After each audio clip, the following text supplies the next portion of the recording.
Bonjour à tous, bienvenue sur ce nouveau live de Juste après, on fait quoi? On est ravis de vous retrouver et on est ravis de passer un peu de temps avec Emery Jacquilla, le PDG de la CAMIF. Donc, on connaît les initiales de PDG, président directeur général, mais le petit clin d'œil, c'est que PDG pour Emery, ça veut aussi dire prof de gym. Donc, il nous expliquera peut-être pourquoi il estime qu'il est prof de gym au sein de la CAMIF. Mais surtout en ce moment. On va parler de plein de choses avec lui. On va parler du fait de transformer son entreprise. On va parler du sujet du Made in France. On va parler du sujet des entreprises à mission. On va parler d'économie circulaire, de collaboratif. Donc, on a plein de sujets qu'on a envie d'aborder avec lui. Donc, merci Emery d'avoir répondu présent pour ce live. Merci, bonjour. Bonjour. Et Bonjour à puis, tout le monde. donc, je me représente, pour ceux qui ne me connaissent pas encore, je suis Audrey Arnaud, je travaille dans tout ce qui est économie circulaire et conduite du changement et je m'intéresse plus particulièrement à ces nouveaux business models qui représentent les entreprises de demain. Du coup, j'ai en copilote avec moi de nouveau Sonia Razafin-Dranali. Salut Sonia. Bonjour à tous. Donc, je me présente aussi rapidement. Ouais. Bonjour à tous, bonjour Emery. Je suis ravie d'être à nouveau en co-animation sur un live de Juste après, on fait quoi? C'est toujours passionnant et enrichissant. Et pour ceux qui ne me connaissent pas, donc moi je suis Sonia Razafin-Dranali, c'est un peu long, donc Sonia ça suffit. Je suis consultante dans une agence un peu particulière, une agence des entrepreneurs du changement qui s'appelle R, l'agence de l'innovation responsable. C'est une coopérative d'entrepreneurs. Et moi, j'ai une casquette un peu particulière. Du coup, je suis plutôt sur le volet communication et j'accompagne aussi l'organisation d'événements divers et variés, du culturel à l'économie circulaire. Voilà, et du coup, c'est d'ailleurs sur un événement d'économie circulaire que j'ai eu la chance de rencontrer Audrey. Voilà, alors je vous explique un petit peu le mode de fonctionnement. Mon rôle, moi, sur cette conférence, c'est surtout de faire remonter vos questions. Donc, j'essaierai de le faire le mieux possible. Soit je les fais remonter au fil de la conversation si elles sont appropriées, soit je les garde pour la fin. Mais en tous les cas, j'essaierai de toutes les transmettre à notre invité. Pour les poser, c'est simple. Il vous suffit d'aller sur la petite bulle Q et R que vous trouvez en bas de votre écran. Donc, je vous invite à poser vos questions à l'écrit sur cette bulle-là. Et par ailleurs, sur la bulle converser, vous pouvez converser entre vous. Voilà. Mais pour poser les questions, c'est bien sur Q et R. Merci Sonia. Alors, peut-être pour lancer le sujet, le live, donc on a posé la question, la CAMIF, m'a-t-elle somme? On a 12% qui ne connaissent pas, 12% qui disent « Ah oui, c'est les gros catalogues où on peut acheter du mobilier ». Et on a 60% qui disent « Mais ce n'est pas la marque d'ameublement qui distribue du Made in France ». Et puis, on a 18% qui ont déjà acheté sur lacamif.fr. Donc, on est très content qu'il y ait déjà des clients au sein de ce live. Alors, peut-être pour commencer, bonjour Emery. Est-ce que vous pouvez nous dire en quelques mots qui vous êtes et ce que vous faites? Oui, bonjour à toutes et à tous. Je suis ravi d'être là ce soir avec vous. Je suis un entrepreneur. J'ai créé mon entreprise, j'avais 23 ans. J'ai créé Mattelsom, qui a été un des premiers à vendre de la literie sur Internet en 95.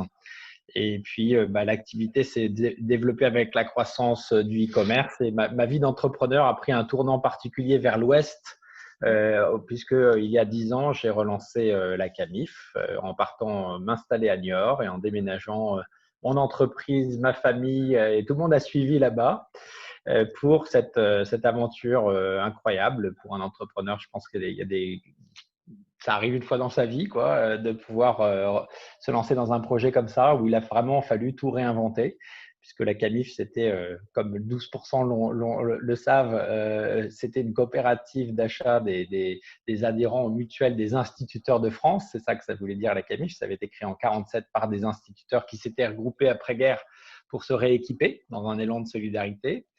Et puis, ça s'est développé avec le modèle du gros catalogue par correspondance que beaucoup d'entre nous ont connu, avec des heures de gloire et puis des difficultés à partir des années 90, accélérées par l'arrivée d'Internet et puis peut-être bousculées aussi par un certain nombre d'erreurs stratégiques. Bref, l'entreprise a fait faillite. Et moi, j'étais convaincu fin 2008 que même si l'entreprise peut connaître des difficultés, parce que On peut arriver au bout d'un modèle. Le catalogue papier certainement était au bout du modèle. Ça a été le cas pour tous les acteurs de la vente par correspondance.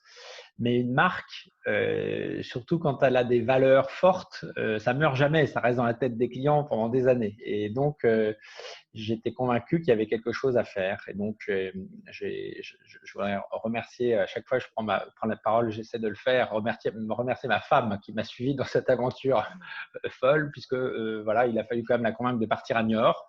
On a quitté Paris, donc on a fait un très bon week-end à l'île de Ré. Ensuite, on a fait La Rochelle et on a terminé à Niort.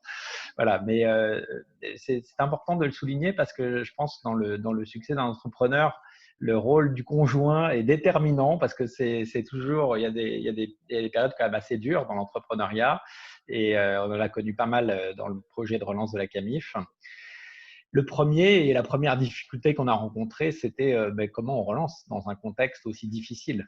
Alors, c'est justement la question, le premier axe, parce qu'en fait, juste après on fait quoi, on a eu différents profils d'entreprises qui sont venus. On a eu pas mal d'entrepreneurs qui sont partis d'une page blanche. Et ce qu'on a pu nous dire, c'est que du coup, quand on part d'une page blanche, c'est entre guillemets plus facile pour construire son propre modèle, un modèle plus vertueux.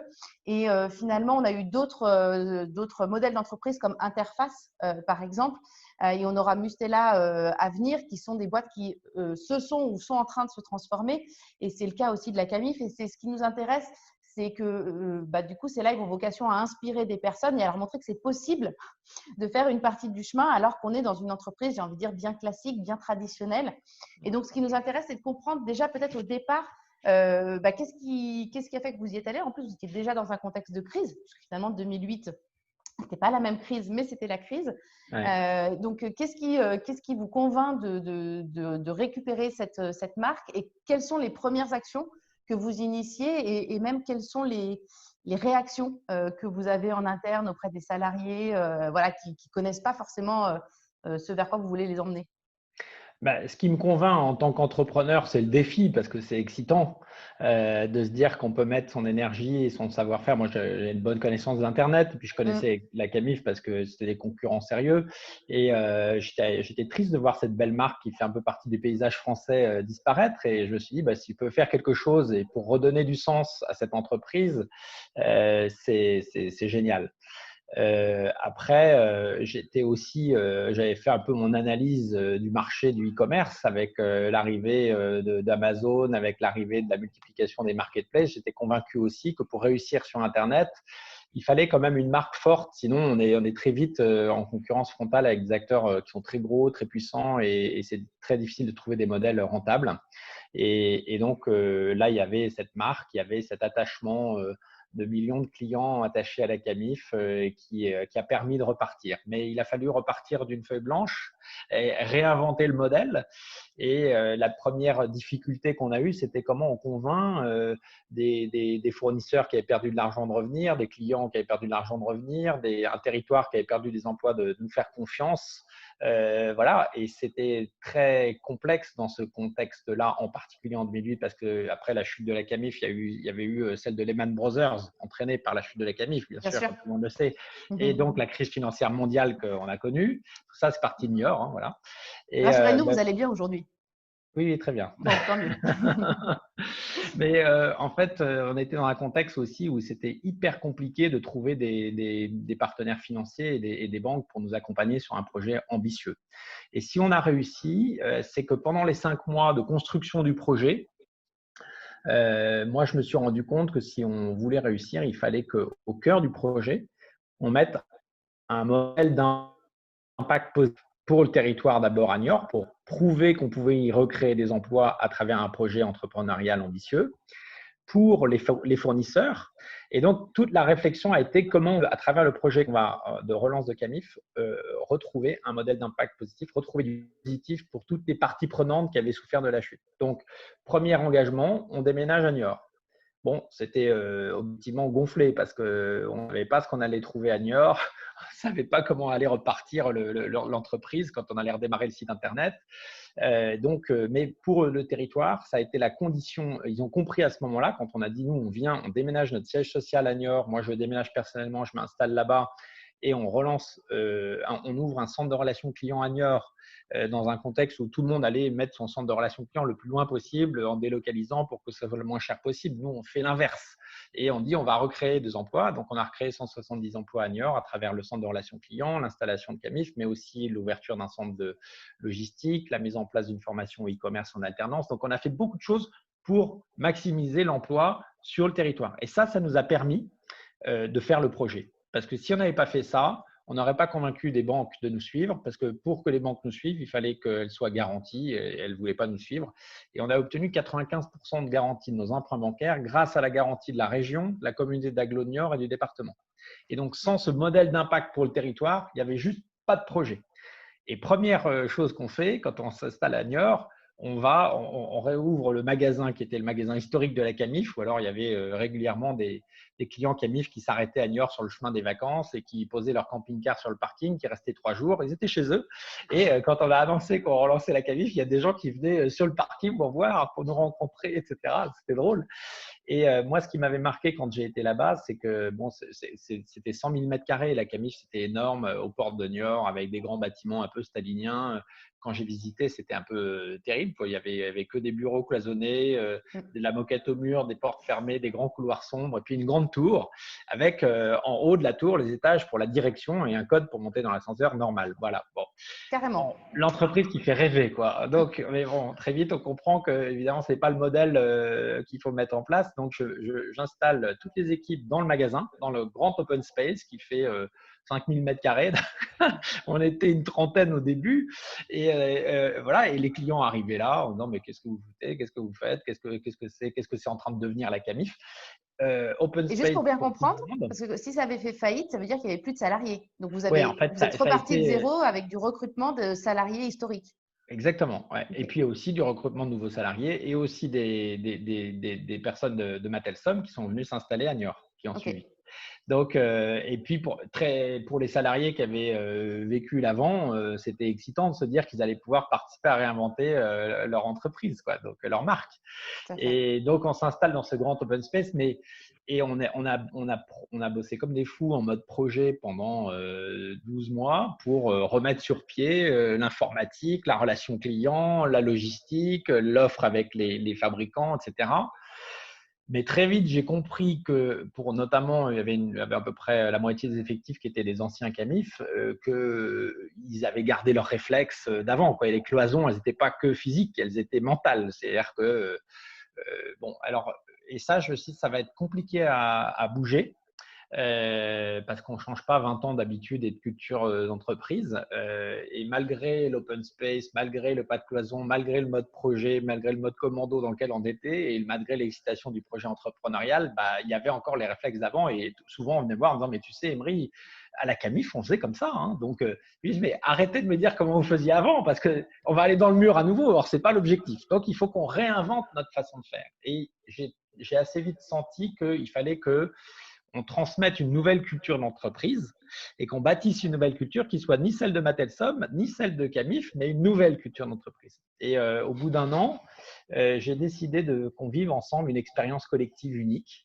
C'est un peu ce qu'on a vécu finalement pendant le confinement. Là, on a vécu une expérience collective unique. Alors, pour certains, elle n'a été pas très agréable. Pour d'autres, elle a été plutôt finalement assez agréable parce qu'on s'est retrouvés en famille, on s'est retrouvés chez soi, confinés, mais voilà, à prendre soin de ceux qu'on aime, etc.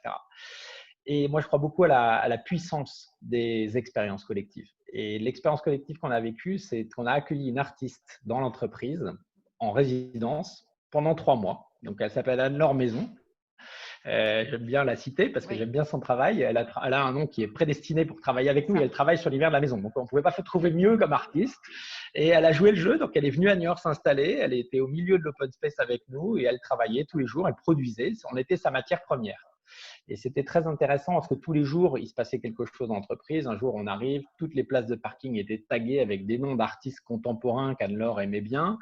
Donc, les gens sont tout de suite allés la voir en disant « Mais qu'est-ce que tu as fait? Est-ce que tu as demandé l'autorisation pour taguer les places de parking ?» « Pas non, je l'ai fait. » Ah, d'accord. Donc, dans l'entreprise d'aujourd'hui, on peut faire des choses sans demander l'autorisation. Oui, oui, oui, tout à fait. Et une des œuvres, moi, qui m'a beaucoup marqué et qui est restée au sol pendant 5 ans, c'est qu'en nous observant travailler, elle était un peu choquée qu'on s'envoie des emails à longueur de journée alors qu'on est tous à 10, 15, 20 mètres les uns des autres.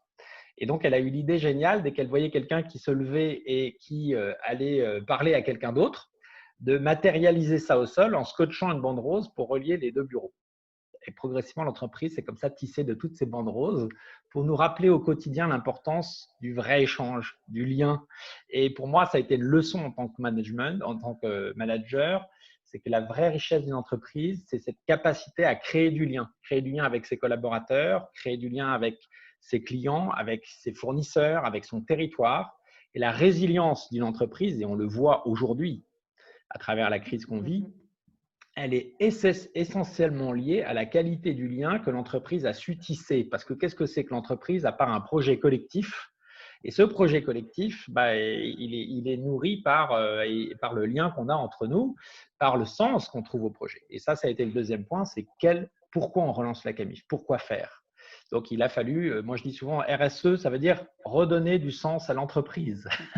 Il a fallu se re-questionner sur quel sens on donne au projet. Et donc, tout le choix qu'on a fait au démarrage, de miser dans l'équipement de la maison sur Internet, mais avec un parti pris très fort sur la qualité, sur le Made in France et sur le durable, ça a été très fort parce que ça a permis de redonner du sens au projet et également d'engager les fournisseurs voilà, en leur disant, nous, on relance la CAMIF, mais ce n'est pas tout à fait pour faire la même chose qu'avant. On va aller encore un cran plus loin. Alors, Emery, on va aller creuser toutes ces questions-là, toutes ces pistes que vous ouvrez. Je vois qu'il y a déjà une question, Sonia, qui est arrivée. Oui, absolument. Il y a une question de Guy, justement, sur la culture d'entreprise. Donc, il est tout à fait d'accord avec Emery sur le fait qu'effectivement, changer de culture, c'est bien.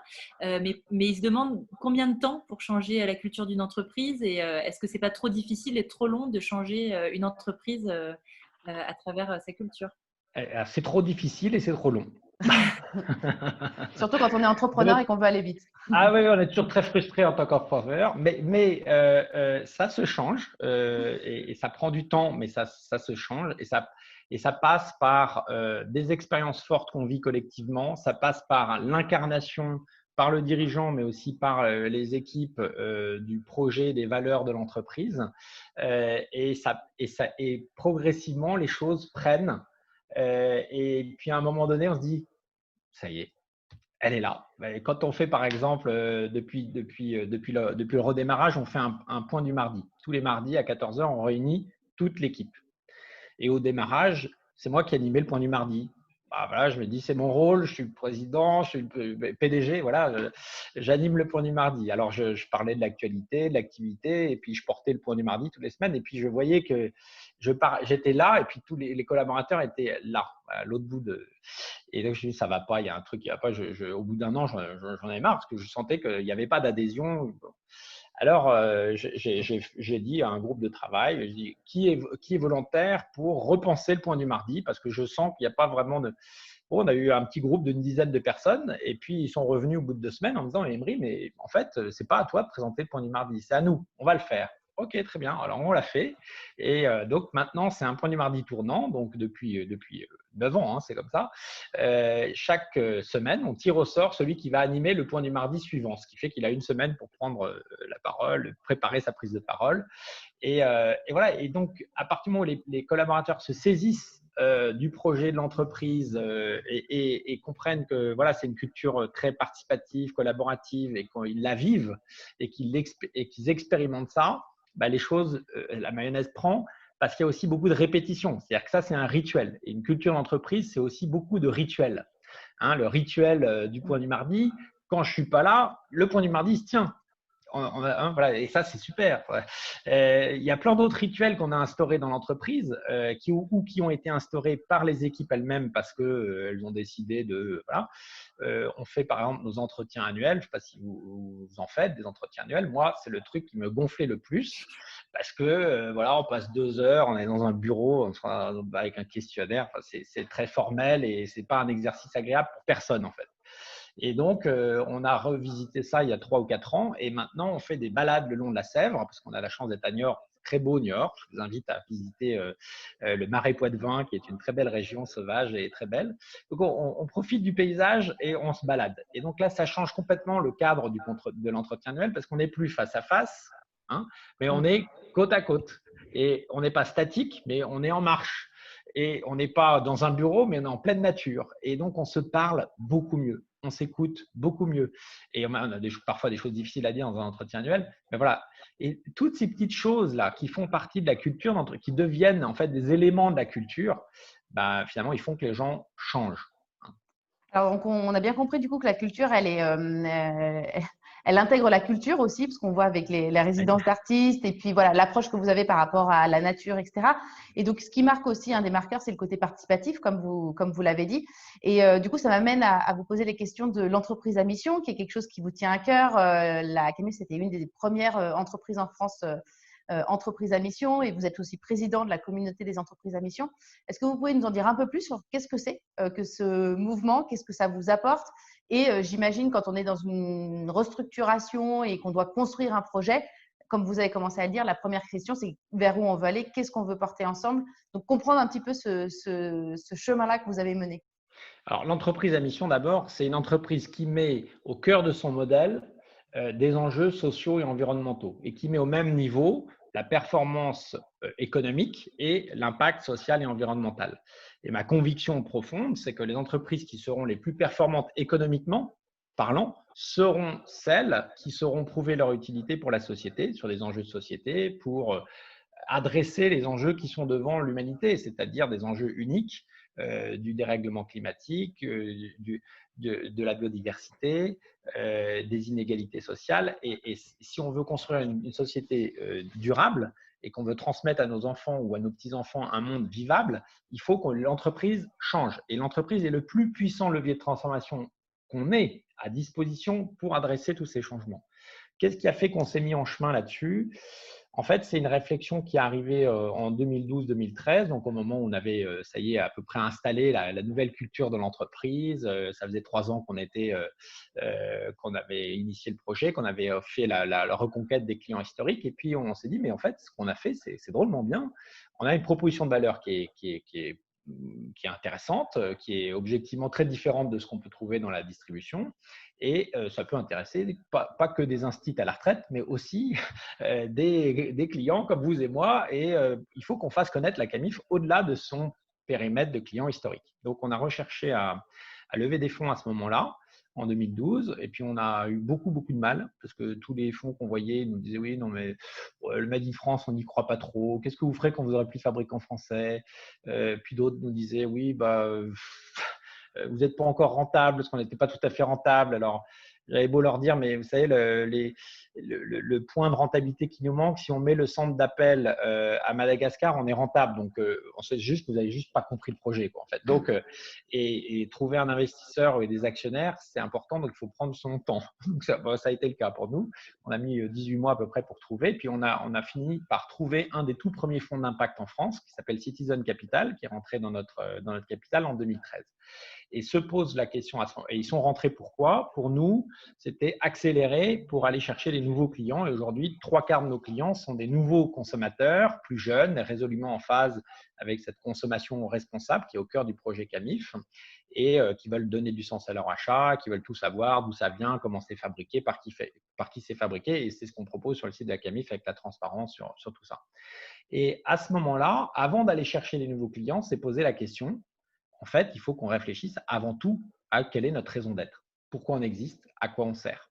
Et donc, on a fait une rencontre avec l'école des mines, Blanche Ségrestin et Armand Hatchuel, qui avaient pas mal théorisé sur, à l'époque, la société à objet social étendu, convaincu qu'une entreprise et une société ne peut pas se limiter à être une boîte à partager le profit, mais qu'elle doit être un acteur de la société, elle doit prendre sa part sur les enjeux de société.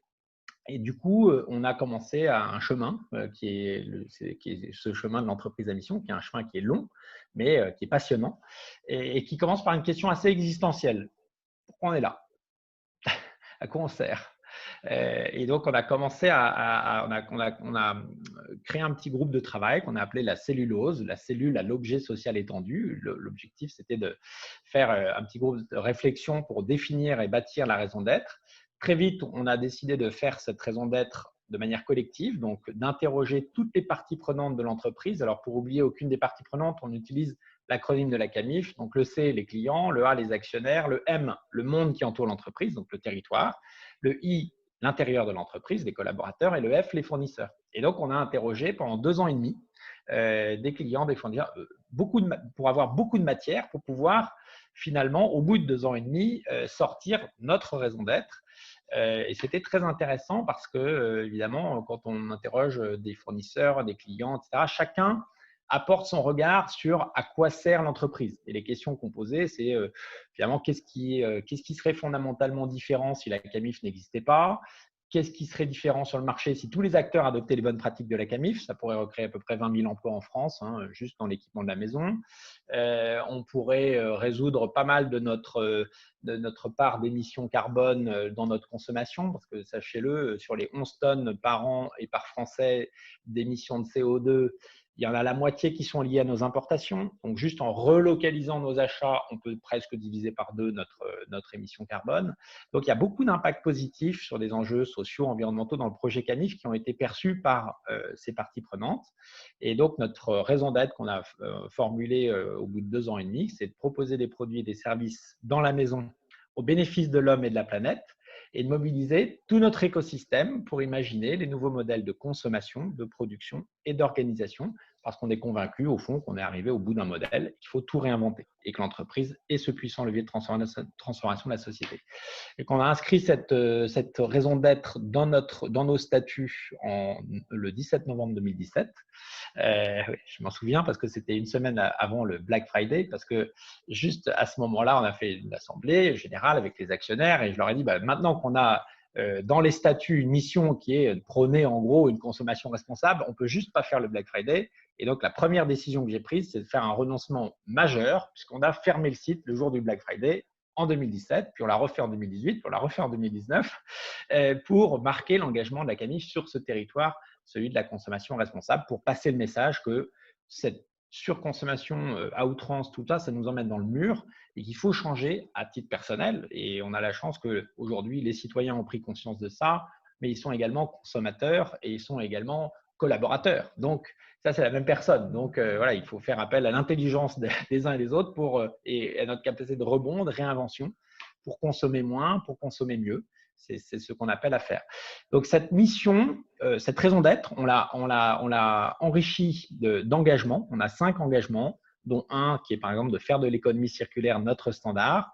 Et c'est ces engagements-là qui donnent à l'entreprise sa dynamique, qui modifie en profondeur aussi bien l'offre, la proposition de valeur de CAMIF, mais également ses relations avec ses parties prenantes, et donc qui met en mouvement le projet.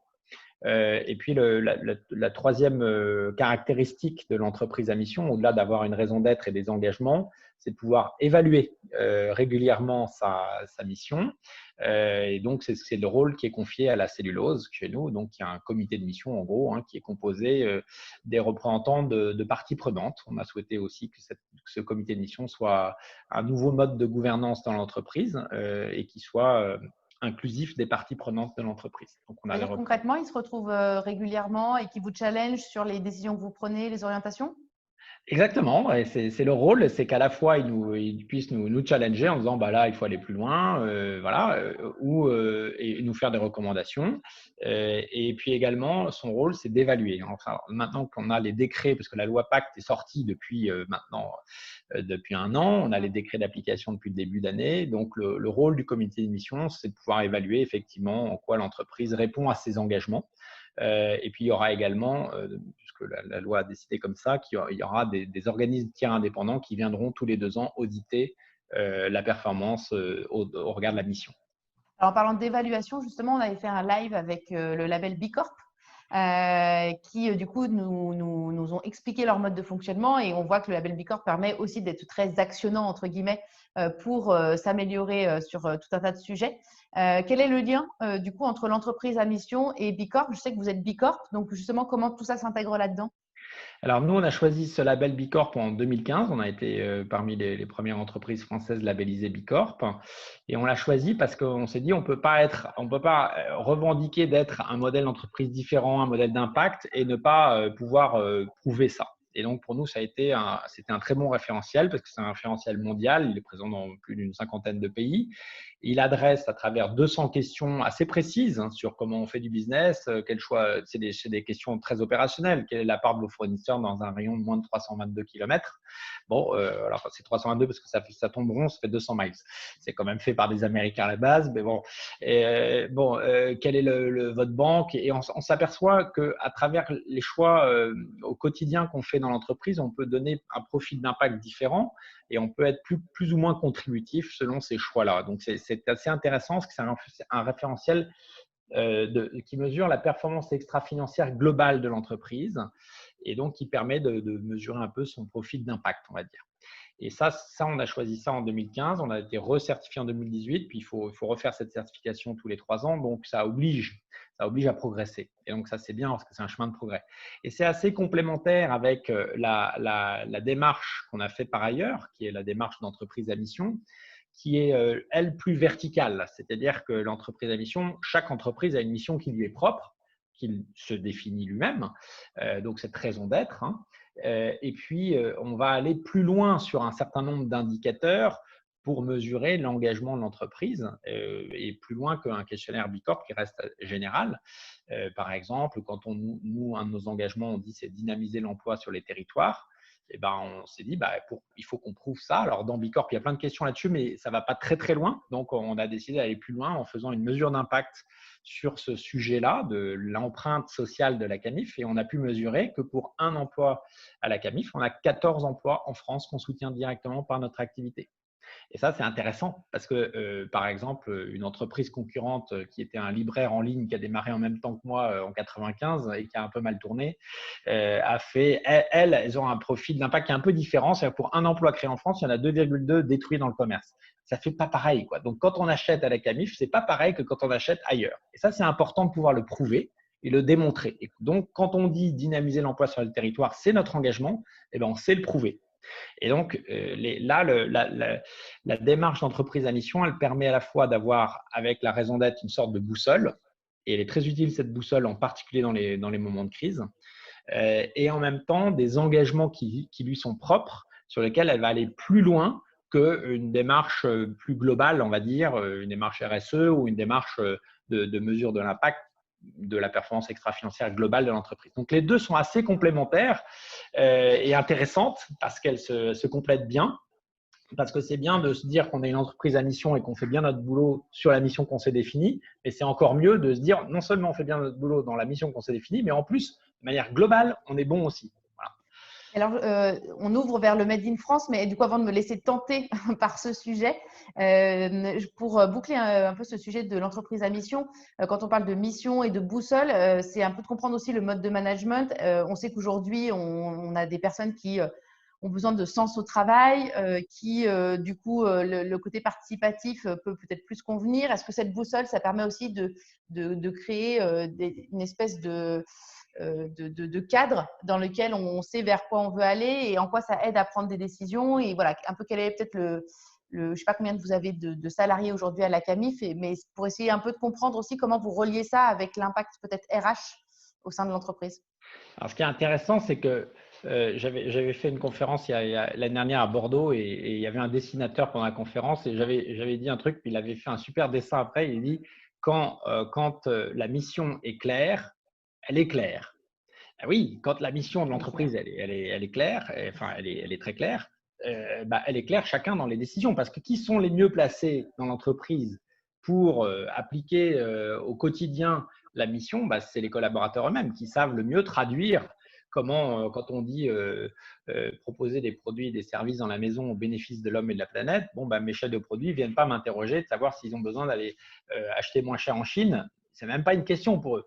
J'ai même pas. Alors c'est très chouette parce que la mission, une fois qu'elle est posée, Alors, il faut la répéter souvent, elle est affichée dans l'entrée dans l'entreprise, elle est dans le guide d'accueil, elle est dans le manifeste qu'on a, on en parle à toutes les réunions, elle est même dans les PowerPoint de base, ça commence par ça. Donc, on l'affiche beaucoup, on la répète souvent et je pense que ça, c'est un des rôles des managers, du dirigeant, c'est non seulement d'incarner la mission et les valeurs de l'entreprise, mais de la répéter. Puisqu'il y a aussi des nouvelles recrues qui arrivent dans l'entreprise et qui viennent, et c'est très intéressant parce qu'elles viennent pour la mission. Et on le ressent, nous, depuis 2-3 ans, depuis que c'est sorti ce sujet-là, puisqu'on a inscrit donc cette mission dans nos statuts en 2017, puis ensuite il y a eu la loi Pacte l'année dernière qui a été vraiment un accélérateur, puis on a créé cette association qui est la communauté des entreprises à mission pour accompagner les dirigeants qui veulent se lancer sur ce chemin-là. Et donc, on sent bien qu'il y a quelque chose là. Et effectivement, ça rejoint la question du sens au travail. Et donc, il y a beaucoup de collaborateurs qui nous rejoignent maintenant parce qu'ils ont vu la mission de la CAMIF et que ça leur parle. Ce qui n'était pas le cas d'ailleurs des collaborateurs qui étaient il y a 10 ans, qui sont venus dans le projet, qui ont embarqué dans le projet parce qu'ils étaient anciens CAMIF et que c'était une façon de retrouver un job d'une part et deuxièmement de participer à une aventure sympa de relancer la CAMIF. C'est pas du tout le même.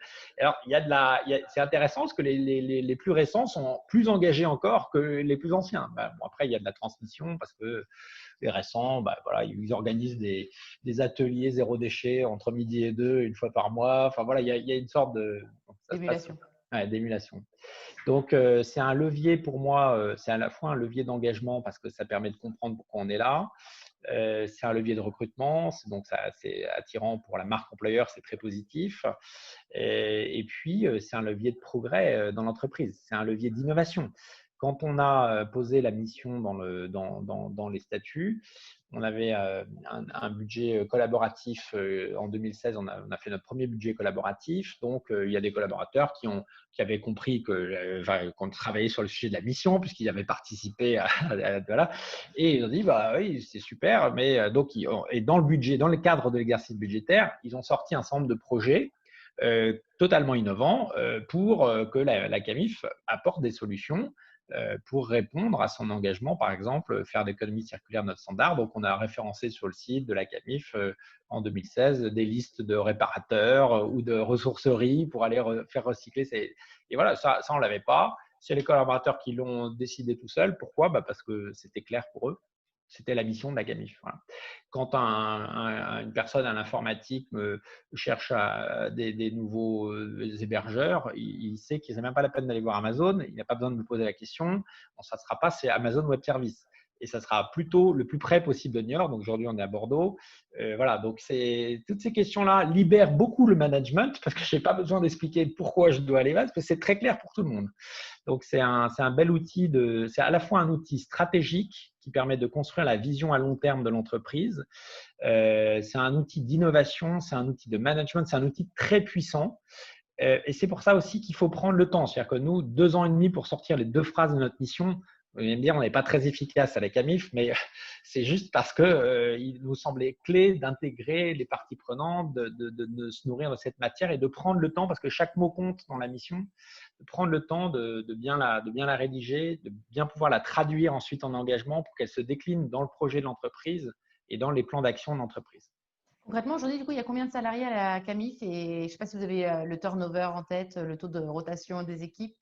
Ouais, aujourd'hui, on est 75 personnes à la CAMIF dans l'équipement. Alors, dans les métiers qui concernent l'offre produit, oui. Les métiers du marketing, du web marketing, l'informatique aussi, et puis les services relations clients de niveau 2, sachant que tout le reste, la logistique, la relation client est traitée par des partenaires à Niort, mais qui ne sont pas dans les effectifs. Okay. Et turnover, je ne sais pas si vous avez… Je ne sais pas trop vous dire ça, non. Je ne sais pas, on le mesure, mais je ne sais pas vous dire. Enfin, on a des gens qui sont là depuis 10 ans et qui étaient là depuis 20 ans avant à la CAMIF. Donc, ça marche. On a aussi, et moi je pense que c'est bien, des jeunes qui viennent, ils passent 3 ans, ils s'en vont et c'est super parce qu'ils ont appris plein de choses et puis ils vont progresser ailleurs. Aujourd'hui, c'est rare qu'on fasse toute sa carrière dans la même entreprise. Il y a quelques vieux comme moi qui font ça, mais… Sonia, on avait une question ? Oui, j'ai une question avant qu'on change de sujet sur l'entreprise à mission. Il y a Nicolas qui aimerait savoir comment vous articulez la raison d'être et la mission, parce qu'il a l'impression que vous utilisez une fois l'un, une fois l'autre. Voilà, donc il aimerait avoir. Alors, ça va être très clair. La mission, c'est la raison d'être plus des engagements. Voilà, donc notre mission, c'est notre raison d'être, proposer des produits et des services dans la maison au bénéfice de l'homme et de la planète, mobiliser notre écosystème pour imaginer de nouveaux modèles de consommation, de production, d'organisation, et les 5 engagements associés à la raison d'être. Parce qu'une raison d'être tout seul, c'est pas mal parce que ça donne une sorte de sens, mais ça ne suffit pas parce que ça ne se traduit pas derrière dans le projet d'entreprise. Hein, voilà, bon, d'accord, vous avez votre raison d'être, et puis quoi? En quoi ça change le projet d'entreprise? C'est quoi vos engagements? Comment vous mesurez?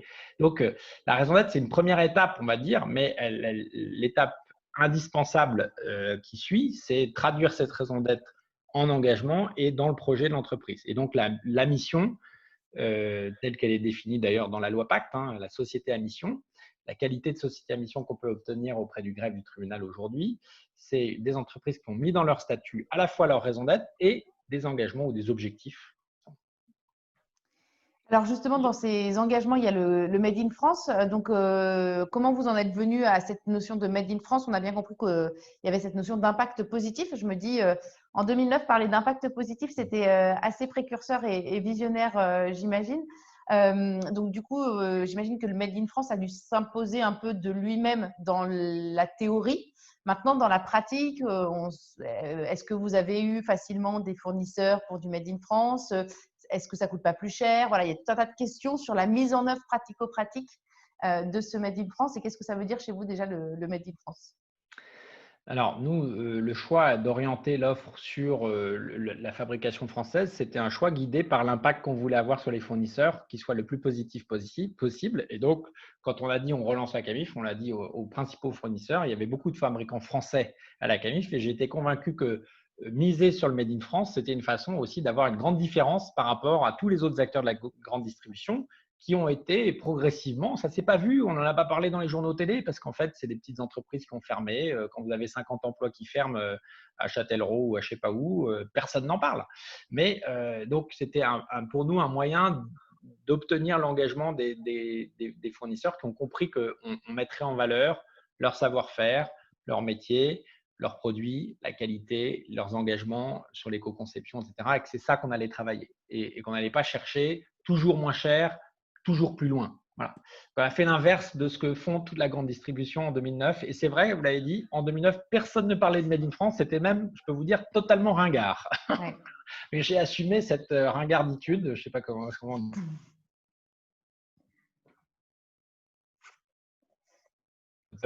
Et il n'y avait pas encore le ministre qui portait la marinière, il n'y avait pas le slip français. Mais pour nous, derrière le Made in France, il y avait surtout cet engagement de privilégier une production locale et donc une consommation locale. La conviction, c'est qu'il y aurait à un moment donné de plus en plus de consommateurs qui voudraient privilégier le local parce que c'est juste du bon sens. Mais acheter local, c'est soutenir des emplois près de chez soi, c'est pas idiot, et 2, faire beaucoup moins de kilomètres au produit. Et nos premières campagnes de communication en 2013, quand on a repris la parole pour aller chercher de nouveaux clients, c'était un Drahouse qui a fait 3242 km, c'est une vraie connerie. Un Drahouse qui vient de Cambrai, même pas une bêtise. Ouais. Voilà, parce qu'on a pas mal de fournisseurs dans le Nord et il y en a un à Cambrai, justement. Et donc, l'argument du Made in France, ce n'est pas un argument franchouillard. Voilà. Non, c'est l'argument de le relocaliser nos achats tant qu'on peut. Est-ce que c'est possible de le faire sur tous les produits? Dans l'équipement de la maison, on a encore la chance d'avoir pas mal de fabricants français. On travaille avec 137 fabricants français aujourd'hui, qui représentent 73% de notre chiffre d'affaires. Mais donc, dans tout le mobilier, la literie, le linge de maison, même l'électroménager, on trouve avec Seb, voilà, on fait un tour du Made in France chaque année qui est assez chouette. Bon, là, cette année, on ne fait pas, mais qui est un tour où on va à la rencontre des fabricants avec qui on travaille, on visite les usines, on invite des clients et des collaborateurs d'ailleurs à faire ce tour du Made in France avec nous. C'est très chouette parce qu'on découvre tous les savoir-faire qui se cachent derrière les produits qu'on vend tous les jours. On rencontre les ouvriers, on est dans les usines pour comprendre voilà, comment comment on produit en France, comment on fabrique, et c'est passionnant. Et puis, on fait l'après-midi, on travaille en atelier créatif où on met ensemble des ouvriers, des clients, des collaborateurs pour imaginer des produits nouveaux, des nouveaux services. Et c'est juste passionnant parce on développe une sorte de culture du made in France, du local, qui est très, très, très intéressante. Et je crois qu'on peut relocaliser beaucoup de choses. Et quand on m'interroge sur oui, mais on ne peut pas faire d'électronique made in France, moi, je pense qu'on peut tout faire en France, mais peut-être pas tous les composants, hein. On a beaucoup de fabricants français qui achètent des composants aussi à l'étranger, mais voilà, mais ils font quand même le travail essentiel de montage, d'assemblage en France. Mais on peut aussi penser à des nouveaux modèles. On pense à l'économie circulaire. On peut acheter du portable made in France. Quand il est recyclé en France, il est presque made in France, hein. Donc, oui, il y a plein de nouvelles solutions possibles. Et bon, alors au début, on a eu quelques fournisseurs réticents à retravailler avec nous parce que la Camif, ça n'avait pas de bonne image. Puis progressivement, on a fait nos preuves.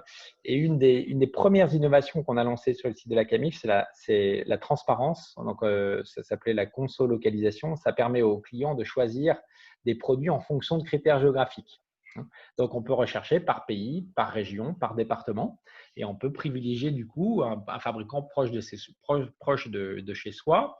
On peut savoir combien d'emplois on soutient quand on achète le produit. On peut visiter l'usine avec des vidéoreportages au cœur de l'usine, et on va jusqu'à afficher la transparence sur l'origine des principaux composants, combien de kilomètres ils ont fait pour aller jusqu'à l'usine, et sur certains produits, la transparence de la répartition de la valeur. Et c'est cette transparence-là qui rend le consommateur acteur de son achat, parce qu'on peut privilégier du coup, et puis quand on donne l'information, on change. En fait, on s'aperçoit que quand on donne l'information au client, on change structurellement la façon dont le client achète parce qu'il fait attention à des choses. Sinon, si on ne lui avait pas dit d'où ça venait, il n'aurait pas acheté, il aurait acheté le moins cher.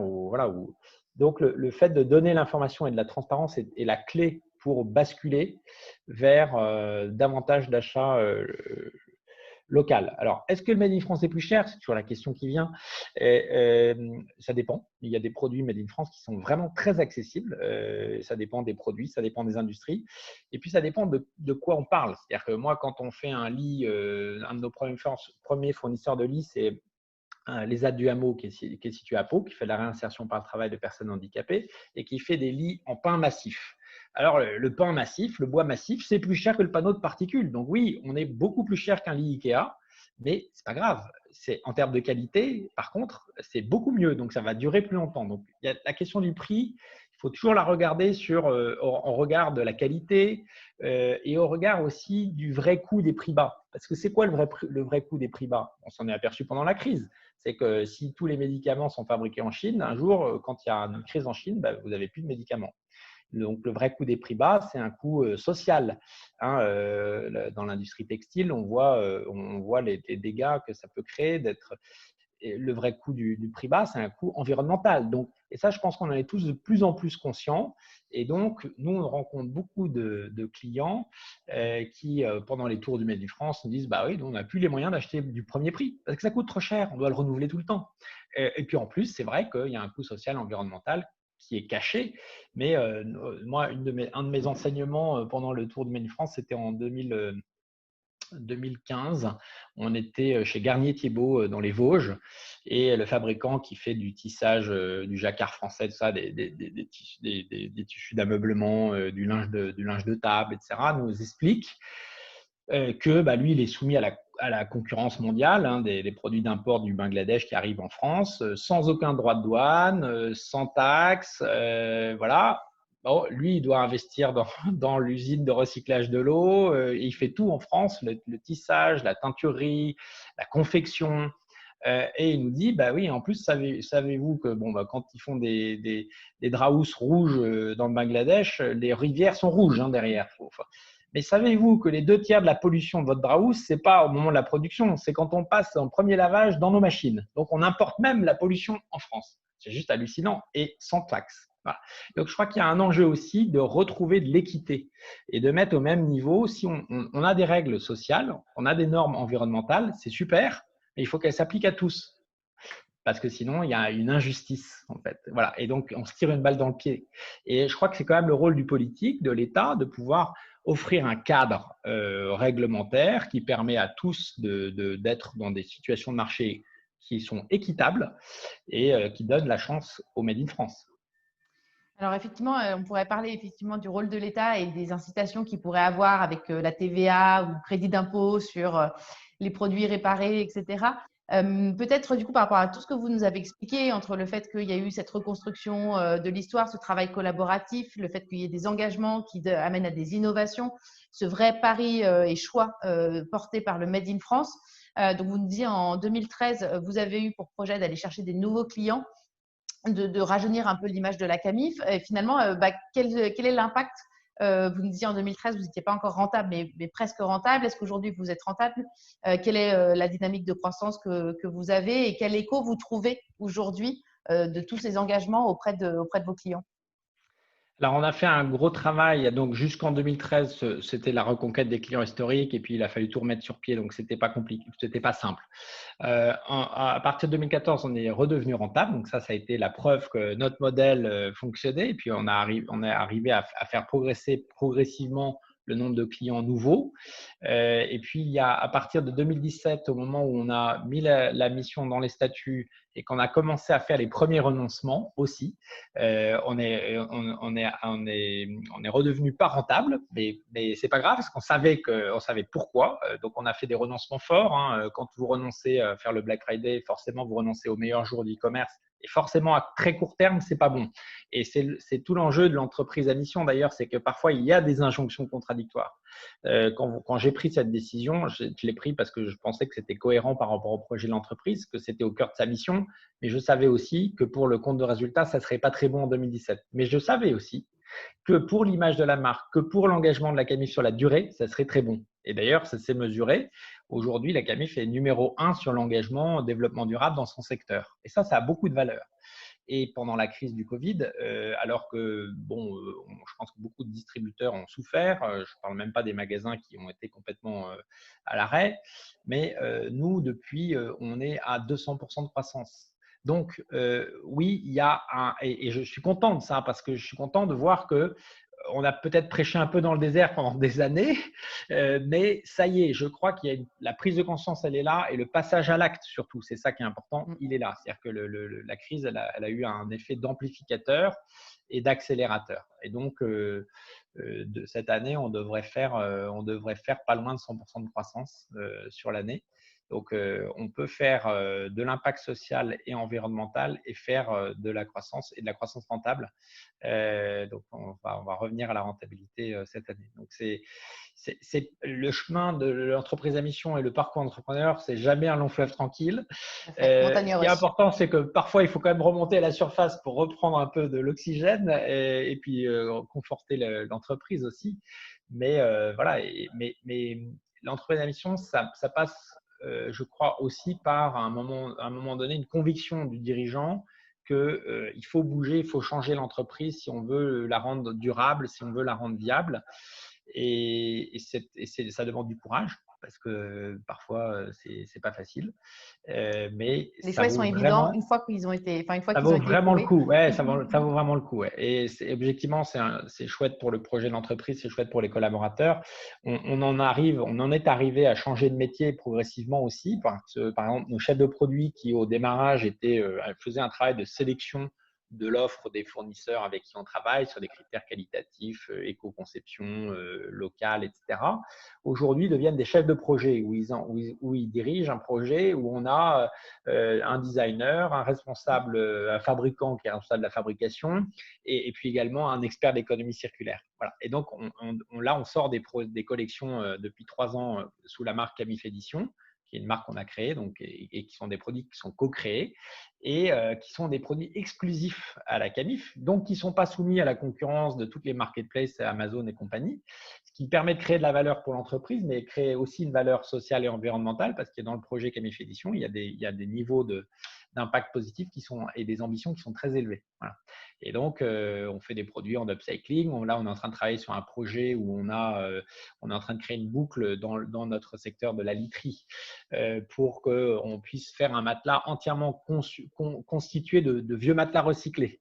Donc, on travaille avec une start-up de l'économie circulaire qui est venu d'ailleurs, qui a participé au Camifathon, qui a été l'événement de lancement de Camif Édition en 2017, où on a réuni pendant 3 jours tous des designers. C'est la vidéo, si vous voulez, je l'ai. Ça peut être intéressant à montrer. Et sur ce projet, ce qui est vraiment, moi, je trouve vraiment merveilleux, c'est qu'ils se sont associés 3 concurrents. Donc une start-up économie circulaire, un des plus grands fabricants français de literie et un fabricant de literie de sommiers qui fait de l'insertion par le travail de personnes handicapées, qui se sont associés parce qu'il n'y avait qu'eux ensemble qui pouvaient répondre à l'exigence du cahier des charges Camif Édition. Allez, c'est parti. On est dans cette maison pendant 2 jours et demi pour un Camifathon qui est un événement complètement original et unique.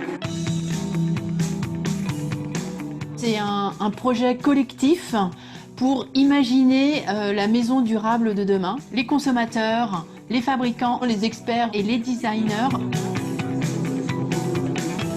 Il faut tout charger en même temps. C'est intense. C'est lanceur, ça permet d'amener une dynamique. C'est la première fois que je vois des fabricants qui ont envie de partir dans une telle démarche. C'est enrichissant parce que finalement on est tous pris par le rythme du travail et c'est des sujets sur lesquels il faut avoir le temps de se poser. C'est une expérience, c'est amusant, c'est original, c'est sympa. On respecte la consigne, c'est pas de censure. Faire venir celui qui utilise pour créer l'appétence de demain, c'est plutôt intelligent. Ensemble, on imagine les collections de la Camif de demain.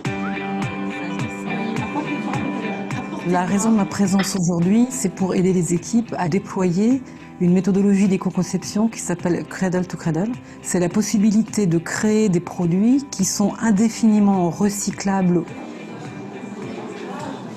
Il y a un ratio de critères environnementaux de 0 à 10 où on va essayer d'ajuster le curseur, mais sans oublier le ratio du prix de vente. Et faut qu'on arrive à trouver un marché. Pourquoi pas créer un canapé modulable? Finalement, double bureau, ça viendrait se confondre avec le plafond, quoi. Enfin, quelque chose dans les petits espaces, ça me parle.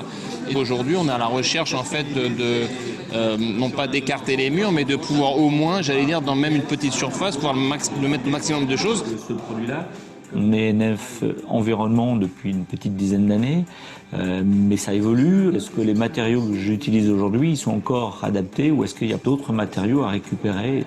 On peut aller plus loin en tout cas sur la conception et la valorisation de nos matières.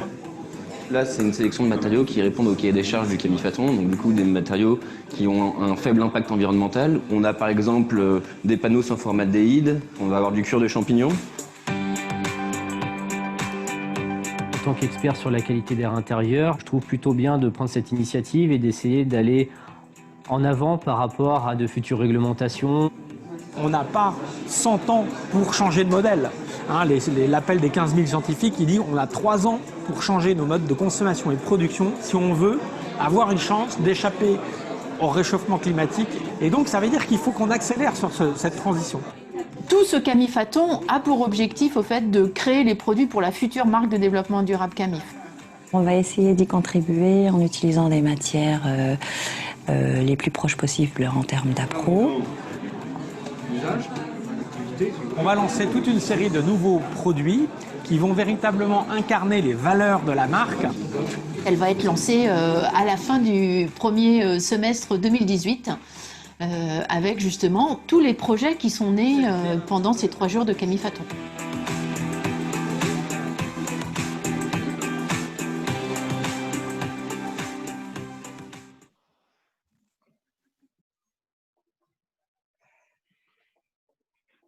Alors, nous revoilà du coup en présentiel, entre guillemets.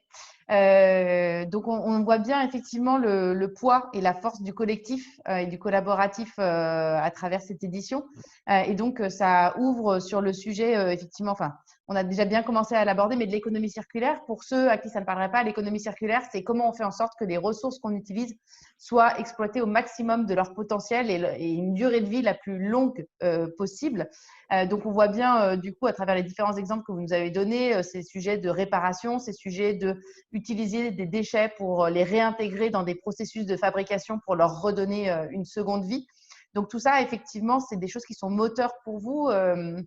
Et donc, peut-être comprendre un petit peu plus s'il y a des exemples concrets que vous pouvez nous donner de choses qui ont été élaborées à partir de ces sujets-là. Ouais, alors, faire de l'économie circulaire notre standard, ça c'est un engagement qu'on a pris en 2017 et on s'est dit, waouh, mais on se met à une barre énorme là, en disant ça. Et en fait, il y a plein de façons de faire de l'économie circulaire. Et là, nous, on utilise les 5 R parce que c'est un moyen technique que j'aime bien. Et le premier, c'est de refuser d'acheter des produits dont on n'a pas besoin ou de vendre des produits inutiles, refuser d'acheter des produits qui viennent de l'autre bout de la planète et consommer sans doute moins parce que c'est la seule façon de consommer moins de ressources, c'est aussi de consommer moins à la base. Et on a vécu collectivement pendant ces 12 semaines une expérience de déconsommation où on s'est rendu compte qu'en fait, on vivait toujours aussi bien sans acheter autant. Voilà. Et je pense que c'est une des clés c'est une des premières clés de l'économie circulaire, c'est de repenser notre acte de consommation. Et parce qu'à partir du moment où on consomme moins, on se libère aussi du pouvoir d'achat pour consommer mieux. Et là, ça devient la deuxième brique ou le deuxième R qui est de réduire notre consommation et de consommer mieux. C'est réduire notre consommation parce qu'on va acheter des produits plus durables, peut-être plus chers, mais on aura plus de moyens pour le faire parce qu'on aura consommé moins. Et du coup, faire plus attention aussi à ce qu'on achète, d'où ça vient, comment c'est fabriqué, par qui c'est fabriqué, donc se poser les bonnes questions. Et l'économie circulaire, ça passe aussi par ça, se poser la question. Qu'est-ce qui va rentrer dans la composition du produit? Comment on peut réduire l'impact de la production en utilisant peut-être moins de produits, moins de matériaux carbonés, mais plus de produits biosourcés ou plus de produits recyclés.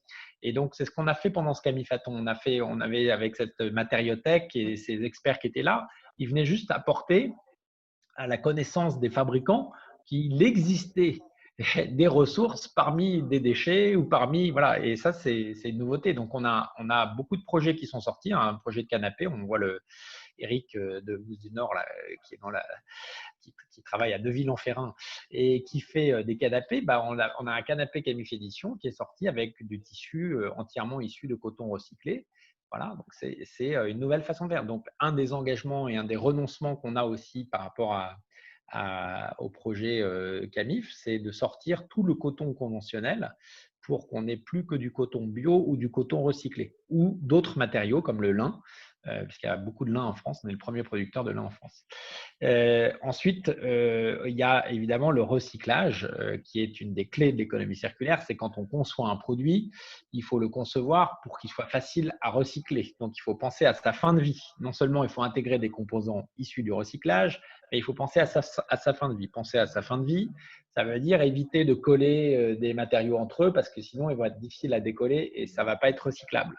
Ça veut dire éviter les produits avec trop de matériaux hétérogènes, donc pas de colle, pas de clous, pas de vis, ou le moins possible pour que le produit soit… et puis, parfois, on peut faire des produits qui sont entièrement issus de chutes de production ou de déchets. Ça s'appelle l'upcycling, le surcyclage en français. Et donc là, on a des meubles comme ça, des petits meubles qui sont faits entièrement à partir de vieux déchets qui ont été dont on a repris la matière, restandardisé et on a fait des nouveaux meubles. On trouve ça aussi dans la démarche de pas mal de petites entreprises. L'enjeu principal étant comment on passe à l'échelle, parce que l'économie circulaire, c'est nouveau, il y a plein d'expérimentations un peu partout.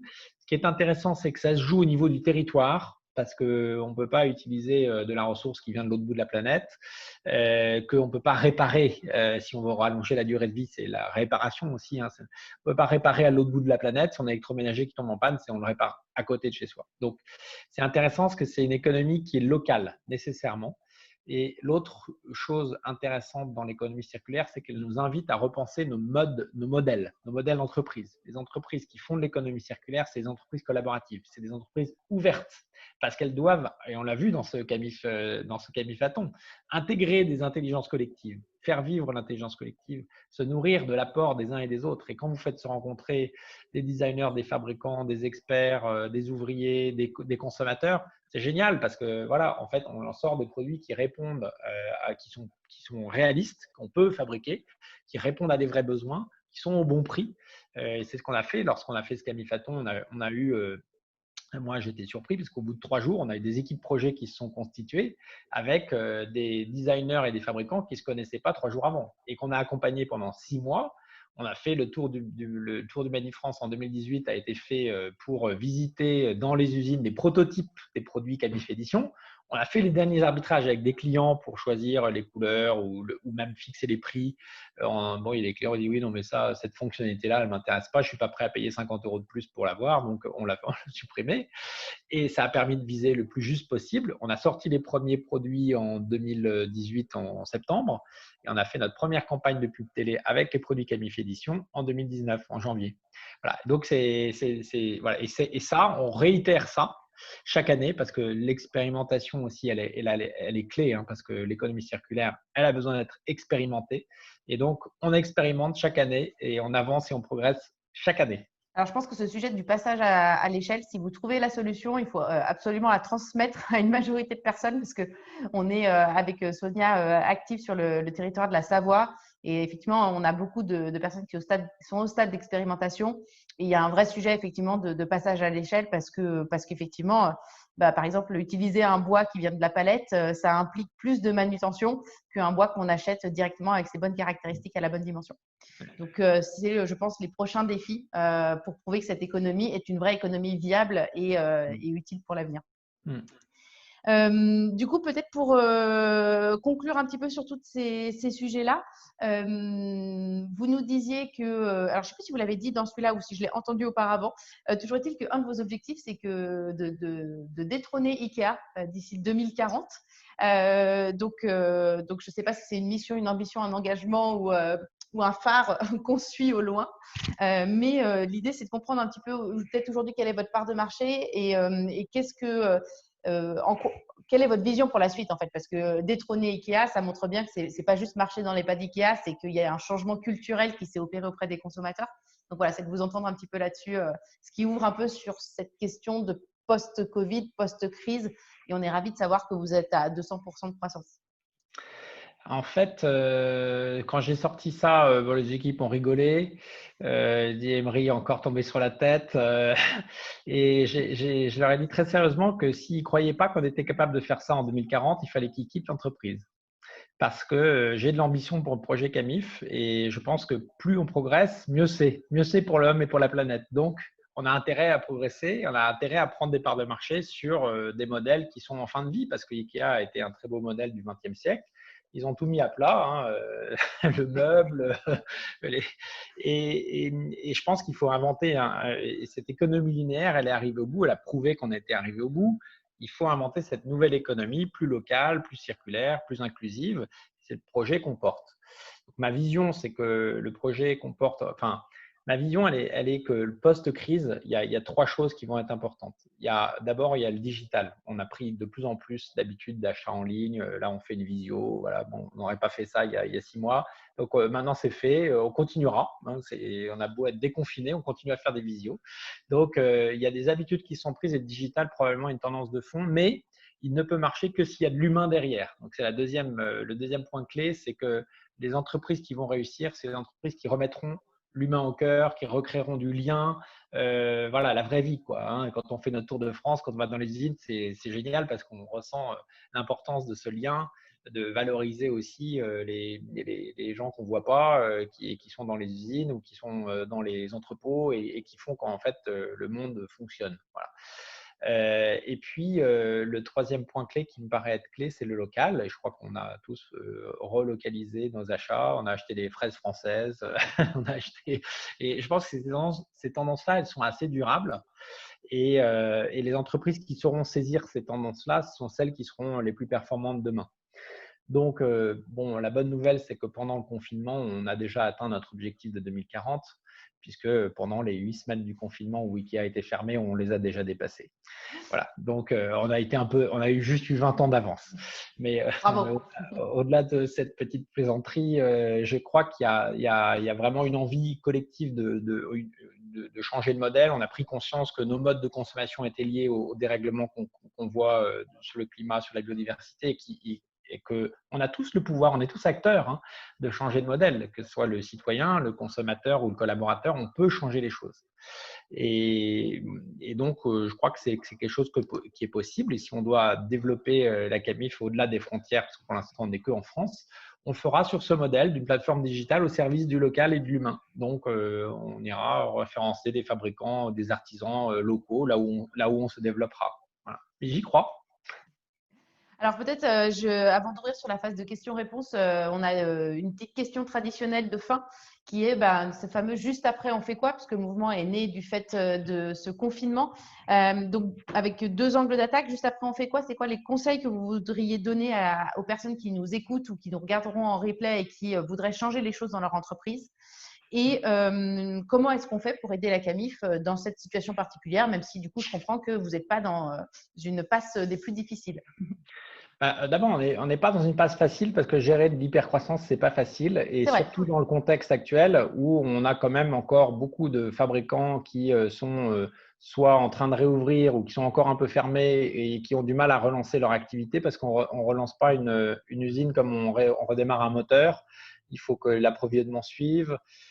Aujourd'hui, les usines ne tournent qu'à 50% à peu près de leur capacité de production parce que les ouvriers ne sont pas tous revenus, parce qu'il y a des règles sanitaires qui ne sont pas simples à respecter pour les chefs d'entreprise et que les réseaux de transport, eux, sont assez engorgés en plus parce qu'il y a eu des plateformes qui ont fermé, il y a eu des zones qui ont été arrêtées d'être livrées, ça a semé un peu la pagaille tout ça et que relancer toute cette machine, l'approvisionnement, ce n'est pas simple. Donc, c'était juste un petit aparté pour dire que même quand on a des problèmes de riches, vous allez me dire, on a des problèmes de croissance. Donc, c'est plutôt bien d'avoir ce problème, mais ça veut dire qu'on travaille énormément. Je n'ai jamais enchaîné autant de visio et de conf call que de ma vie. Voilà, depuis 12 semaines, j'ai l'impression d'être dans un tunnel comme ça de conf call. Le conseil que je donnerais, je n'ai pas beaucoup de conseils à donner. Je pense que chacun doit faire son chemin, mais c'est d'être aligné. En fait, je crois que mon premier conseil que je donnerais, c'est l'alignement. Donc, d'arriver à aligner, c'est le ikigai. C'est si je fais ce pourquoi je suis payé, que j'aime ce que je fais, que je suis bon dans ce que je fais et que ça sert à quelque chose, je suis un homme heureux ou une femme heureuse. Donc, il faut être ambitieux sur le niveau de bonheur qu'on se doit à soi-même et qu'on doit aux autres. Voilà. Et donc, la vertu d'alignement est très forte là-dessus. Moi, je suis un entrepreneur hyper heureux parce que je suis aligné avec ce que j'ai envie avec ce à quoi j'ai envie de contribuer au monde, à ma modeste échelle et dans mon secteur. Mais voilà, quand on a créé par exemple l'association de la communauté des entreprises à mission, on l'a fait dans ce but de partager l'expérience, de partager entre pairs. Et parce que ce chemin est long, parce que le chemin est exigeant, ce serait peut-être le deuxième conseil, c'est de partager. Et c'est ce que vous faites formidablement. Donc, il faut continuer. Le partage entre pairs, c'est très riche parce qu'on s'aperçoit qu'on peut passer par les mêmes étapes, mais on les fait de manière très différente. Et que les problématiques d'une très grosse boîte sont très proches finalement des problématiques des petites. Et voilà, je crois que la vertu du partage on reçoit encore plus qu'on donne en fait. Alors, on va ouvrir du coup aux questions-réponses. On se donne un quart d'heure pour éviter de déborder sur après la soirée. Donc, du coup, Emery, on vous demandera peut-être un petit peu plus juste court. après, on fait l'apéro quand même. Exactement. Juste après, on fait l'apéro, quand même. Ou juste pendant, on fait l'apéro, on a le droit aussi. Ouais. Donc, Sonia, peut-être, je ne sais pas s'il y a quelques questions. Oui, il y a quelques questions, bien sûr. Alors, il y a Claudie qui dit « Chère Emery, vous avez une vraie vision prospective des tendances à suivre et pas des effets de mode. Ainsi, quels sont vos projets ou idées pour les 5 prochaines années qui peuvent nous donner une tendance de la vraie direction à suivre ?» Je ne suis pas un gourou. Vous avez 2 minutes. Non, je pense que la tendance, c'est le moins et le mieux. En fait, c'est toutes les tendances qui étaient déjà là avant la crise, elles sont amplifiées, accélérées. Donc, consommer moins, consommer mieux, rendre son entreprise utile pour la société, parce que les entreprises les plus utiles seront les plus efficaces commercialement, parce qu'elles attireront les meilleurs talents, parce qu'elles seront plus innovantes que les autres, parce qu'elles retiendront davantage leurs clients. Voilà, donc clairement redonner du sens dans ce qu'on fait au quotidien. Pour tous, qu'on soit chef d'entreprise ou ouvrier, il faut donner du sens à ce qu'on fait et trouver du plaisir. Moi, je crois que je marche à ça. Moi, je crois que si on n'a pas de plaisir, il faut changer de métier ou changer de vie. Mais voilà, il faut s'épanouir. Donc, je dirais qu'il y a un moment qui est quand même extrêmement favorable. Je suis désolé de le dire parce que ça paraît complètement dingue de dire ça au moment où la crise risque d'être très forte et violente. Mais il y a quand même un moment extrêmement favorable pour les entrepreneurs parce qu'on a besoin beaucoup d'entreprendre. On a besoin d'entreprendre ce nouveau monde. C'est notre responsabilité. C'est un moment unique dans l'histoire de l'humanité. On a des défis qui sont colossaux devant nous. Mais on a aussi des connaissances, un partage de connaissances, des outils, le digital, ça qui nous permettent de faire des choses incroyables. Donc, c'est le moment pour entreprendre. Voilà. Bon, super, merci. Je continue du coup avec une question d'Isabelle qui nous dit: pour une entreprise, afficher qu'il faut consommer moins peut être antinomique avec les exigences économiques actuelles. Comment vous gérez ce paradoxe? Pour moi, je le gère de la manière très, très simple. C'est que le consommer moins et le consommer mieux, c'est les deux faces d'une même pièce. Donc, on peut dire qu'il faut consommer moins parce que justement, ça nous permet de consommer mieux. Et moi, je crois qu'on va arriver dans une phase de décroissance. On va arriver dans une phase de décroissance nécessaire parce qu'on ne peut pas continuer à croître éternellement. Les ressources ne sont pas illimitées parce que le CO2, lui, il n'arrête pas de croître. Et même si on arrêtait totalement de… Moi, il y avait une étude, on en avait parlé, Audrey, mais il y avait une étude de Carbone 4 qui m'avait vraiment beaucoup marqué, qui est que si tous les Français adoptaient les meilleures pratiques en matière d'éco-gestes, on arrête de prendre l'avion, on arrête de prendre sa voiture, on mange plus de viande, etc. Donc, on fait ce qu'on a fait pendant le confinement, en gros. Eh bien, on arrive à faire que 25% du chemin pour limiter la trajectoire, pour rester dans la trajectoire des 2 degrés. Ça veut dire que les 75 autres % du chemin, ils doivent être faits par les entreprises. Et c'est voilà. Donc bon, consommer moins, consommer mieux. C'est la devise. Ouais. J'ouvre maintenant plutôt sur la question de la communauté. J'ai Jeff qui nous dit: après 10 ans de reconquête, quelle est votre stratégie de fidélisation de votre communauté? Je n'ai pas de stratégie de fidélisation. Je pense qu'on aura des clients fidèles s'ils sont contents, si on est bon, c'est-à-dire que s'ils trouvent ce qu'ils viennent chercher à la Camif, c'est-à-dire des bons produits fabriqués localement et durablement, si on les surprend avec des produits qui sont beaux, inspirants, mais qui sont aussi bons pour l'homme et pour la planète. Voilà, je pense que si on fait bien notre mission, on arrivera à bien fidéliser nos clients et je pense qu'il y a un enjeu d'arriver à… Pour nous, l'enjeu, c'est d'arriver à faire en sorte qu'ils deviennent aussi des vrais ambassadeurs et qu'ils aient envie d'en parler, de partager. Enfin, c'est ce qu'il faut faire. Et enfin, du coup, je reviens alors sur le début de ce live, sur l'appel à un artiste en résidence. Donc, il y a Sophie qui aimerait savoir comment vous est venue cette idée et quelle était sa feuille de route de départ.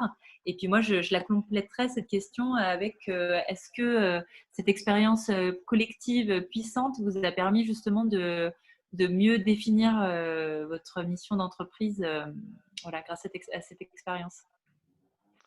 L'idée m'est venue parce que j'ai une mère artiste et que mon père avait créé une petite agence qui fait de la location d'œuvres d'art dans les entreprises et que mon frère a repris. Et donc un jour, en échangeant avec mon frère, je discute de mes problématiques de culture d'entreprise, d'anciens de la Camif, et il me dit mais pourquoi tu accueilles pas une artiste chez toi? Bon, je lui dis écoute, pourquoi pas. Donc je rencontre Anne-Laure Maison, ça se passe super bien.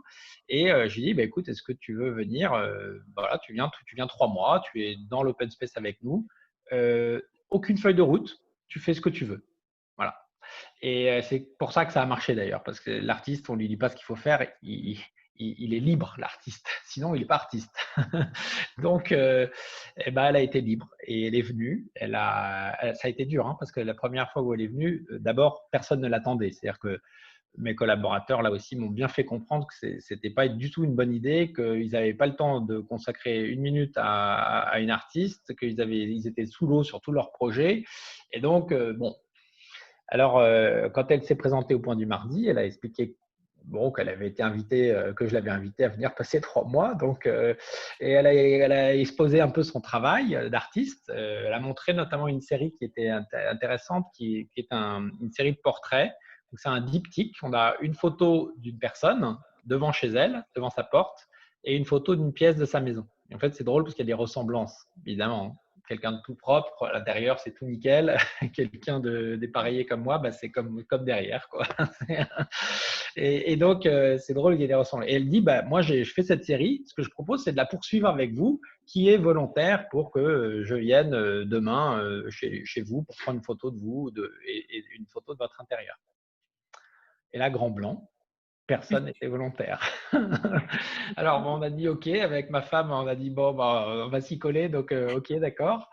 Et donc, on a accueilli Anne-Laure un soir. Elle est venue. On a été pris en photo devant la maison à Niort qui était en chantier. Donc, il y avait un tas de gravats devant la maison avec nous. Et puis, la photo du salon qui était en chantier avec pas de plafond, des fils qui pendaient de partout. Et cette photo est affichée 2 jours plus tard dans l'entreprise. Tout le monde, évidemment, mort de rire. Et puis finalement, la mayonnaise a pris. Puis il y en a un qui a dit bah, moi, je veux bien. Puis il y en a un deuxième. Et ça a été très intelligent de la part d'Anne-Laure, de l'artiste, parce que ça a été sa façon à elle de créer du lien avec les collaborateurs. Parce qu'elle se faisait inviter finalement après à dîner. Donc le lendemain, c'était l'amie de l'entreprise, quoi. Et c'est devenu comme ça une amie. Et on l'a invitée, depuis on a entretenu notre lien avec Anne-Laure, parce qu'on l'invite chaque année à notre tour du Made in France. Et c'est elle qui fait toutes les photos et elle explique son histoire de lien. Et elle a son bandeau rose qui permet d'expliquer le lien, l'importance du lien et de l'échange entre les personnes. Et c'est drôle parce qu'à chaque fois, ça ne manque pas. À la fin, les ouvriers vont la voir en disant « Donne-nous du scotch rose parce que nous aussi, on a des problèmes. Le bureau, ils ne viennent jamais nous voir. » Voilà, donc, pas de cahier des charges pour un artiste, c'est juste pas possible. Juste un peu de folie de temps en temps, ça fait du bien. Et donc, au final, ça a surtout créé du lien entre les salariés de l'entreprise. Moi, c'est ce qui m'a mis sur la voie du Tour du Made in France, c'est ça. C'est que pour nourrir… Donc, on se questionne. Non, le lien, c'est la valeur majeure, qui est une valeur immatérielle, hein, qui est présente dans aucun bilan. Jamais un banquier vous dira ah, « Bravo, vous avez fait un super lien cette année ». Non, ça n'existe pas. Et pourtant, le banquier, quand il compare 2 entreprises qui ont le même bilan, les mêmes chiffres d'affaires et le même résultat net, il oublie qu'il y a une valeur dans une entreprise qui est juste énorme, qui est celle de la qualité du lien. Quand la crise arrive, les 2 boîtes qui se ressemblaient sur les chiffres, il y en a une qui disparaît parce qu'il n'y a pas de lien et que personne n'a envie de la sauver. Et il y en a une autre qui tient le choc parce qu'elle a un lien incroyable avec ses fournisseurs, avec ses clients, avec ses collaborateurs et que tout le monde va se battre pour que cette entreprise, elle passe la crise. Et ça nous est arrivé parce qu'on a eu des crises aussi pendant les 10 ans de la Camif. On a eu des moments difficiles. C'est parce qu'on avait du lien qu'on a réussi à surmonter ces moments-là. Alors, Emery, j'avais une dernière question un peu bonus. Quand on vous écoute, on est forcément inspiré et on a envie d'aller de l'avant et on se dit que bah, du coup, c'est possible de faire bouger les lignes dans les entreprises et c'est vraiment l'objectif de juste après, on fait quoi. Mais on pourrait se dire, bah, finalement, Emery, il est entrepreneur, il a racheté la Camif, donc du coup, il avait la possibilité, il avait le pouvoir de faire bouger tout ça. Du coup, j'aurais une question un peu piège forcément qui est est-ce que si le patron n'est pas convaincu, si les dirigeants d'entreprise ne sont pas convaincus du fait de bouger, est-ce que c'est possible de bouger? Est-ce que en tant que salarié, que contributeur d'une entreprise, on a aussi des leviers et les moyens de faire bouger les lignes? Oui, bien sûr. Et pour être dans la communauté des entreprises à mission, on voit souvent des collaborateurs qui viennent en disant bon, j'ai absolument envie que l'entreprise bouge là-dessus et qu'on fasse ce chemin de l'entreprise à mission. J'y crois à fond, je pense qu'on est légitime. Mais ça passe toujours par il faut convaincre le dirigeant parce que si le dirigeant ne veut pas, il ne se passera rien dans l'entreprise. Et ce n'est pas le directeur RSE qui fait la mission parce que c'est un enjeu central, c'est un enjeu stratégique, c'est un enjeu financier, c'est un enjeu d'entreprise. Voilà, c'est un projet d'entreprise. Donc, il faut que le dirigeant, c'est le plafond de verre dans une entreprise. Moi, je dis souvent, si l'entreprise ne se développe pas assez vite, c'est de ma faute. C'est parce que je suis le plafond de verre. Donc, c'est pour ça qu'il ne faut pas être trop présent, il ne faut pas être tout le temps là. Il faut laisser l'autonomie, de la liberté. Et voilà, parce que les équipes, c'est elles qui portent le projet de l'entreprise. Donc, on peut, en tant qu'un peu corporate activiste, faire bouger les lignes et mettre la pression du bas vers le haut.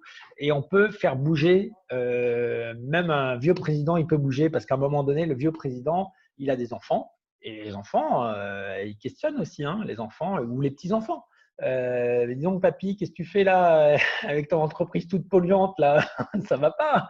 Et bon, voilà. Et donc, comme le dirigeant, c'est un citoyen comme un autre. Hein, à un moment donné, si on veut donner du sens à sa vie en tant que dirigeant, aujourd'hui, on est obligé de bouger son entreprise. Et je pense qu'un dirigeant qui ne bouge pas aujourd'hui, il met à risque son entreprise. Parce que dans 5 ans, ça va être, vous n'avez pas bougé votre entreprise, elle ne sert à rien, juste à part faire du fric pour vous, mais il n'y aura plus personne qui viendra chez vous. Vous attirerez plus les meilleurs et vous n'aurez pas non plus de clients qui vont revenir. Donc, tout ça, ça se traduira en performance. Donc, à partir du moment où le dirigeant comprend que c'est impact social et environnemental positif et performance économique et que les deux sont liés, le dirigeant, il a intérêt à se mettre en chemin. Hein. C'est une question stratégique pour lui. Hein. Effectivement, j'ai été marquée récemment, j'ai lu quelque chose où avant on parlait d'un bon dirigeant, c'était quelqu'un qui avait la capacité à donner de la viabilité économique à son entreprise.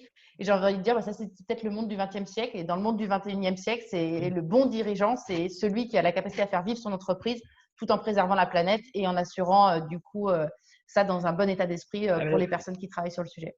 C'est clair. Et le dirigeant, c'est un peu la clé de voûte parce qu'il doit quand même convaincre ses actionnaires et le monde financier qu'il faut arrêter de regarder toujours l'EBITDA à 3 mois, mais qu'il faut regarder peut-être la performance globale de l'entreprise et à 5 ans. Voilà. Mais donc ça demande du courage. Le problème aujourd'hui, c'est que souvent les grandes entreprises sont dirigées par des dirigeants qui ne sont pas propriétaires de l'entreprise. Ils sont juste au service des actionnaires et que l'actionnaire, il veut de la rentabilité, il veut du rendement et il veut du rendement tout de suite. Et donc, il y a besoin aussi de recomposer à la fois le capital de l'entreprise, l'aligner, et puis il y a besoin que la finance bouge. Mais toute la finance est en train de bouger. C'est ça qui est très positif, c'est que la finance aujourd'hui intègre des critères de performance extra-financière de plus en plus. Pourquoi? Parce que la finance, elle a compris et le capitalisme est en train de se rénover complètement parce qu'ils ont compris que demain, les entreprises les plus performantes financièrement, en termes de rendement, ce seront celles qui seront les meilleures pour la société. Et c'est le basculement, le pivot qu'on est en train d'opérer, avec en France la loi Pacte qui a été un accélérateur de l'entreprise à mission, mais partout dans le monde, c'est en train de se passer. Donc moi, je suis assez optimiste. Je pense que les dirigeants qui ne bougent pas maintenant, c'est qu'ils ont soit pas compris, soit pas le courage, soit pas l'envie, parce que dans 2 ans, ils seront à la retraite et qu'ils ne vont pas se lancer dans un truc comme ça pour faire la révolution dans l'entreprise. Mais il y a une révolution dans l'entreprise à mener. C'est une révolution qui prend du temps, hein, donc ça ne se fait pas du jour au lendemain, mais c'est un chemin qui est passionnant et pour le dirigeant aussi, il est passionnant. Alors, je vous propose qu'on reste sur cette note d'espoir et d'optimisme pour cette révolution à venir. Merci beaucoup, Emery, pour nous avoir partagé tout ce chemin de la CAMIF, les différents leviers, les différents outils que vous avez utilisés. C'est évidemment très inspirant et on espère que ça vous inspirera, vous aussi, dans le chemin que vous menez. Du coup, vous invite à nous retrouver. Du coup, la semaine prochaine, on refait un « Et maintenant, on commence par quoi ?» pour avoir un temps d'échange entre vous. Si vous souhaitez du coup pouvoir vous dire quel levier, qu'est-ce que je peux moi utiliser à mon niveau, ce sera jeudi prochain. Et on se retrouvera pour un dernier live avant l'été. Sur la fin juin, on vous serez informé évidemment pour la partie newsletter. Merci beaucoup, Emery. Merci, Sonia. Et je lance un petit sondage de fin. Merci Audrey, merci Sonia, merci à tous. Merci à tous, merci Emery. Au plaisir, à bientôt. Ouais.